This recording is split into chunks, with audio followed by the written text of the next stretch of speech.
President Trump took to social media today to trash the Centers for Disease Control and Prevention guidelines for reopening schools. He also has a warning for schools that are choosing not to reopen. Channel 3 Eyewitness News reporter Courtney Zeller is live in downtown Hartford now with reaction from the governor.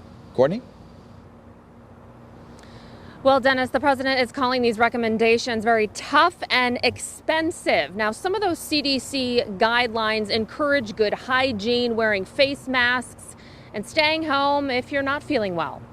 When it comes to reopening our schools, Connecticut plans to do just that in the fall, but under strict guidelines. We have to do it safely, and we're not sure right now that everybody has that as their highest priority.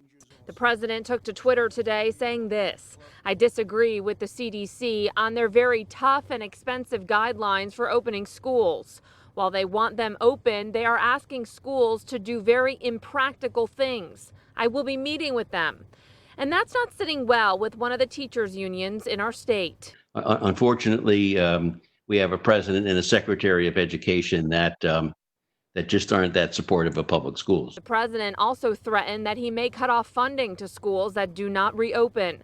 The bulk of public school funding comes from state and local governments. Now it's time to be open. It's time to stay open, and we will put out the fires as they come up, but we have to open our schools. It's so important to open our schools.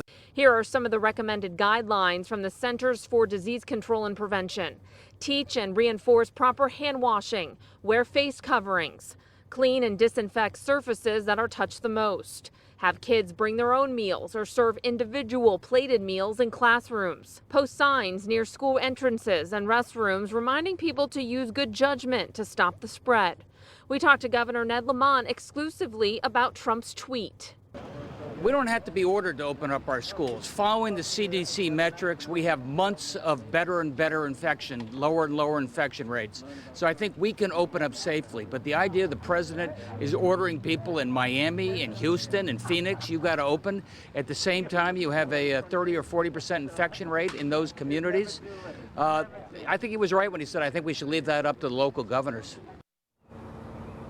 And here in our state, those strict guidelines for kids going back to school includes wearing face masks all day, even on the bus. Social distancing will be utilized in classrooms and proper cleaning measures. We're live at the mobile newsroom tonight. Courtney Zeller, Channel 3 Eyewitness News.